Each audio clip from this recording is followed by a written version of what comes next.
सकता है पवन जी को पता ही ना हो, और पवन जी बीच में कैसे बोल दे। चंदन जी भी उनके अच्छे मित्र हैं, स्मृति जी भी उनके अच्छी मित्र हैं, अब इसमें बोल करके वो क्यों कंट्रोवर्सी में झूठ मूठ का फंसे। मामला तो ये भी हो जाता है ना।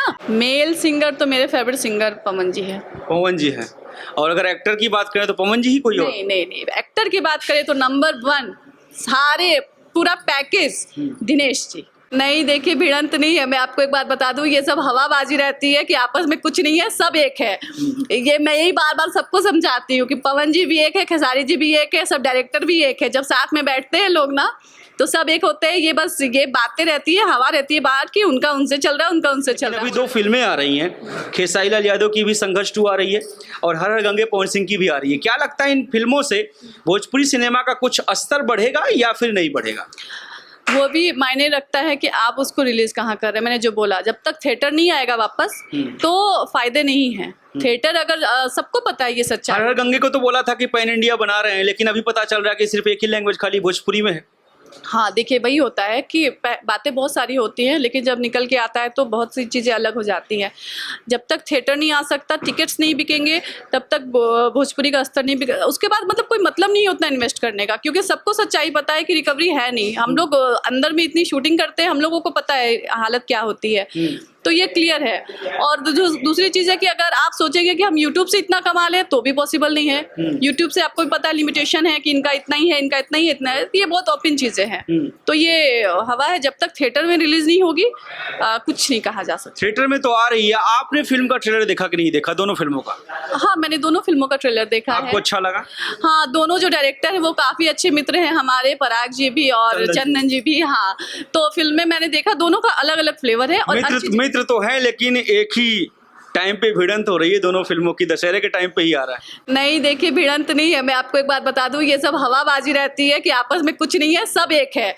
ये मैं यही बार बार सबको समझाती हूँ कि पवन जी भी एक है, खेसारी जी भी एक है, सब डायरेक्टर भी एक है। जब साथ में बैठते हैं लोग ना तो सब एक होते हैं। ये बस ये बातें रहती है, हवा रहती है बाहर की, उनका उनसे चल रहा है, उनका उनसे चल रहा है। अच्छा, तो अभी ये जो स्मृति सिन्हा जी का चल रहा है, क्योंकि आप एक एक्ट्रेस हैं, तो क्या ये भी मिली भगत है जो कंट्रोवर्सी हो रही है, जो कि चंदन उपाध्याय को बोल रही है कि अब मैं पवन सिंह के साथ काम नहीं करूंगी, चंदन उपाध्याय के साथ काम नहीं करूंगी, मुझे ट्रेलर में बहुत कम दिखाया गया है, जो प्रमोशन पोस्टर रिलीज किया गया उसमें मुझे जगह ही नहीं दी गई है। इसको आप कैसे देखती हैं? देखिए, एक डायरेक्टर जब पूरी फिल्म को सजाता है, ठीक है, मैं एज ए आर्टिस्ट जो चीज़ें जानती हूँ और जो कह रही हूँ, मैं भी हूँ, अगर मैं किसी फिल्म में हूँ तो वो पूरी फिल्म को ना, एक ट्रेलर को एक छोटे टाइम में उनको पूरा सजा के दिखाना होता है कि हमने क्या क्या मटेरियल यूज़ किया है, क्योंकि उनको उस ट्रेलर में ये एक तरीका है कि हमारा बजट पूरा दिखे, जो मेन सीन है।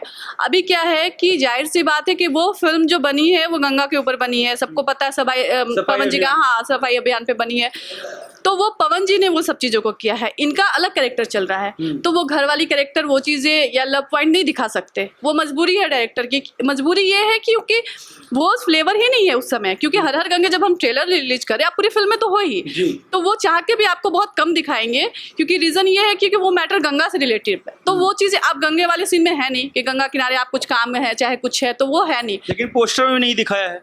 पोस्टर तो नहीं दिखाया गया है, ये तो फिर गलत बात है, क्योंकि एक आर्टिस्ट जो है वो नाम के लिए काम करता है। पोस्टर में भी कोई पिक नहीं है, 2-2 3-3 रिलीज हो गए, अभी तक कोई भी तस्वीर नहीं सामने आई है। पोस्टर मैंने एक्चुअली सारा देखा नहीं है, मैंने एक ही जो फर्स्ट आया था वही देखा, बाकी का सारा तो देखा नहीं है। अगर पोस्टर में भी नहीं आया है तो फिर मुद्दा नहीं पता, लेकिन ट्रेलर के लिए तो ये है, क्योंकि स्मृति सिन्हा ने बहुत ही बड़ा स्टेटमेंट दिया है कि चंदन उपाध्याय जी के साथ में मेरी लास्ट फिल्म है, और अगर पवन जी को पता है, ये सब जान भी रहे हैं, तो भी नहीं बोल रहे हैं। मेरे एक अच्छे मित्र हैं, तो उनके साथ भी मेरी लास्ट फिल्म है, मैं फिल्म नहीं करूँगा। देखिए, कोई भी आर्टिस्ट किसी आर्टिस्ट के लिए स्टैंड नहीं लेता, ये सच्चाई है। ये जब चीज़ें हैं, रीज़न क्या है कि आप मेरे अच्छे दोस्त हो मान लीजिए, और मेरा अभी इनसे कुछ बात को लेकर खटपट चल रहा है, तो आपका और इनका चल रहा है, मैं उनको क्यों बोलूँ? फिर हमारे और आप में भी तो खटास हो जाएगी।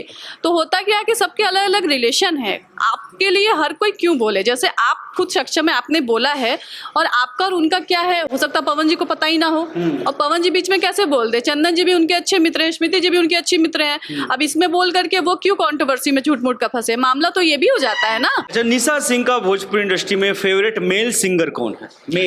मेल सिंगर तो मेरे फेवरेट सिंगर पवन जी है। पवन जी है। और अगर एक्टर की बात करें तो पवन जी ही कोई और? नहीं नहीं नहीं, एक्टर की बात करें तो नंबर 1 सारे पूरा पैकेज दिनेश जी। दिनेश लाल यादव निरहुआ। दिनेश लाल यादव, मैं उनसे बहुत बहुत ज़्यादा इंस्पायर हूँ। मेरे ओनली वन फेवरेट, वो जानते भी हैं इस चीज़ को। मुझे उनसे बहुत कुछ सीखने को मिला है। हम लोग जो आर्टिस्ट है ना, सेट पे हाइपर होते हैं, बहुत जल्दी गुस्सा आ जाता है, धूप में है चाहे रीटेक हो गया। मैं उनके साथ हैदराबाद में शूट कर रही थी, तो एक बंदा था जो बार बार रीटेक कर रहा था, जबकि हम भी थोड़ी देर के लिए हम ऐसे कर लिए कि धूप में थे, परेशान हो रहे थे। लेकिन दिनेश जी के अंदर मैंने एक चीज़ बहुत अच्छा देखा कि वो इतना सा इरिटेट नहीं हुए और उन्होंने ये बोला, बहुत अच्छा कर रहे हो, बहुत अच्छा कर रहे हो बाबू, एक बार और करो, एक बार और करो। तो मुझे लगा कि ये बंदा मोटिवेट कर रहे हैं और उस लड़के से उन्होंने करवा लिया वो चीज़। तो मुझे ये चीज़ बहुत गिल्ट हुआ कि ये बंदा इतना अच्छा इसलिए है तभी, और वो बंदा फटाक से बहुत अच्छा किया उसने। तो किसी के लिए ना इरिटेट नहीं होना चाहिए। मैं उनसे बहुत सारी चीज़ों को सीखी हूँ। सेट पे टाइमली आना, किसी को आप परेशान मत करिए। सेट पे बहुत सारी चीज़ें होती हैं। हम लोग 6 बजे से गए, दिनेश जी टाइम के पंक्चुअल, दिनेश जी किसी पे गुस्सा नहीं होते, बड़े प्यार से समझाते हैं। उनका तो कहना ही नहीं है। मतलब मुझसे अगर पूछा जाए तो एज ए एक्टर और इंसान नंबर 1 दिनेश जी मेरे लिए। इंडस्ट्री में कोई आपकी बेस्ट फ्रेंड कोई है जो कि एक्ट्रेस हो, आपसे ज़्यादा लगाव है उसका? देखिए, मैं आपको क्लियरली बताऊं, बातचीत मेरी बहुतों से है, लड़ाई मेरी किसी से नहीं है। लेकिन मैंने किसी को फ्रेंड नहीं बनाया है, खास करके बेस्ट फ्रेंड, इसलिए क्योंकि मैंने अपनी स्कूल लाइफ में ही बेस्ट फ्रेंड में धोखा खा लिया था। मुझे ये पसंद नहीं कि मैं आपको आज फ्रेंड बोलूँ और आप पीछे मेरे बारे में बातें करें, तो मुझे बड़ी तकलीफ होती है। मैं बहुत इमोशनली हूँ, मुझे हर्ट हो जाता है। तो मेरी बेस्ट फ्रेंड मेरी बहन है, सिंगल।